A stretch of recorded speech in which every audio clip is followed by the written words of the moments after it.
Welcome to protecting GK. আজ এই ভিডিওতে আলোচনা করা হবে সূর্য এবং আরও যে সমস্ত অন্যান্য নক্ষত্রগুলো আছে তাদের সম্পর্কে। এই ভিডিওতে আলোচনা থাকবে ডব্লিউবিপিএসআই, কেপি, ফুড এসআই এবং পিএসসির মতন পরীক্ষায় এই বিষয়ের উপর যে সমস্ত প্রশ্নগুলো প্রিভিয়াস ইয়ার এসেছে এবং আগামীতে আসতে পারে সেই সমস্ত প্রশ্ন নিয়ে। ভিডিওটি সম্পূর্ণ দেখুন।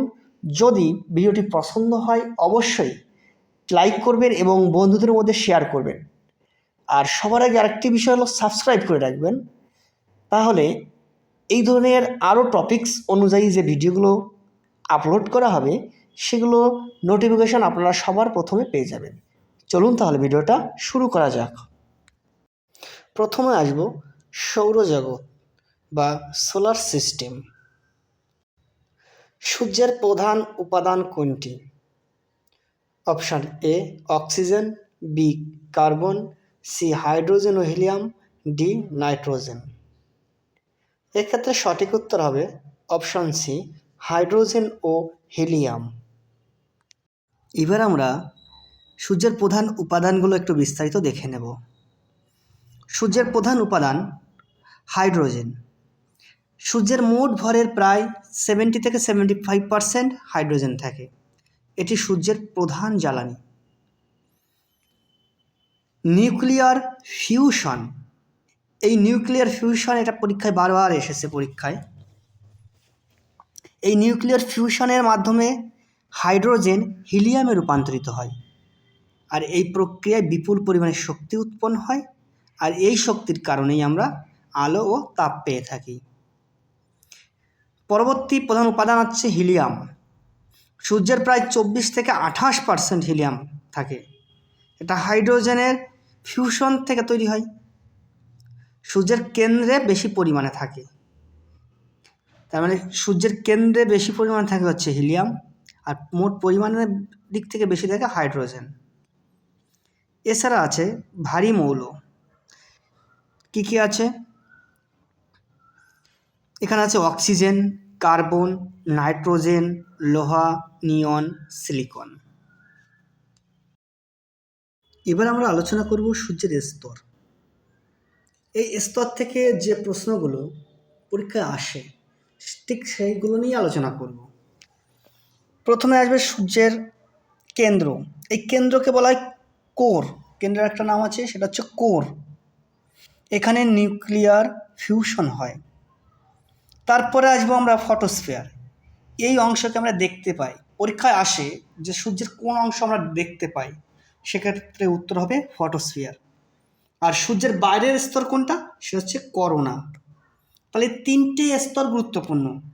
একটা হচ্ছে কোর বা কেন্দ্র, এখানে নিউক্লিয়ার ফিউশন হয়। একটা হচ্ছে ফটোস্ফিয়ার, যা আমরা বাইরে থেকে দেখতে পাই। আর করোনা, এটা হচ্ছে একেবারে সূর্যের বাইরের স্তর। আরেকটি গুরুত্বপূর্ণ প্রশ্ন, সেটি হলো সূর্যের কেন্দ্র বা কোর, এখানে তাপমাত্রা 1.5 কোটি ডিগ্রি সেন্টিগ্রেড। এবার আমরা এক নজরে দেখে নেব সূর্য সম্পর্কে যতটা আলোচনা করলাম। শক্তি আসে কোথা থেকে? নিউক্লিয়ার ফিউশন থেকে। সূর্য থেকে পৃথিবীতে আলো আসতে সময় লাগে কত? 8 মিনিট 20 সেকেন্ড। যে স্তরটা দেখা যায় সেটা হচ্ছে ফটোস্ফিয়ার, বাইরের স্তর হচ্ছে করোনা, কেন্দ্র হচ্ছে কোর। এই কোরে তাপমাত্রা হচ্ছে 1.5 কোটি ডিগ্রি সেন্টিগ্রেড। গঠনে মূল উপাদান হচ্ছে হাইড্রোজেন এবং হিলিয়াম। হাইড্রোজেনের পরিমাণ বেশি, কিন্তু কেন্দ্রে হিলিয়ামের পরিমাণ বেশি।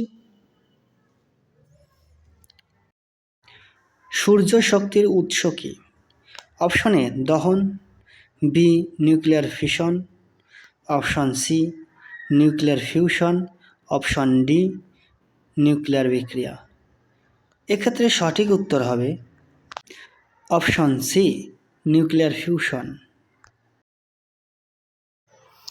সূর্যের আলো পৃথিবীতে আসতে কত সময় লাগে? Option A 5 minute, option B 8 minute 20 second, option C 10 minute, option D 12 minute. এক্ষেত্রে সঠিক উত্তর হবে অপশন বি 8 মিনিট 20 সেকেন্ড। সূর্যের দৃশ্যমান স্তর কোনটি? Option A core, option B corona, option C photosphere, option D radiative zone. এক্ষেত্রে সঠিক উত্তর হবে অপশন সি ফটোস্ফিয়ার। সূর্যের সবচেয়ে বাইরের স্তর কোনটি? Option A core, option B photosphere, option C chromosphere, option D corona. এক্ষেত্রে সঠিক উত্তর হবে অপশন ডি করোনা। সূর্যের শক্তি উৎপন্ন হয় কোথায়? Option A photosphere, option B core, option C corona, option D chromosphere. এক্ষেত্রে সঠিক উত্তর হবে অপশন বি কোর। বাকি অংশ দ্বিতীয় পর্বে থাকছে আরও 5টি নক্ষত্র নিয়ে। ততক্ষণ পর্যন্ত ভিডিওটি বন্ধুদের মধ্যে শেয়ার করুন এবং নিজেরা সাবস্ক্রাইব করে রাখুন। ধন্যবাদ।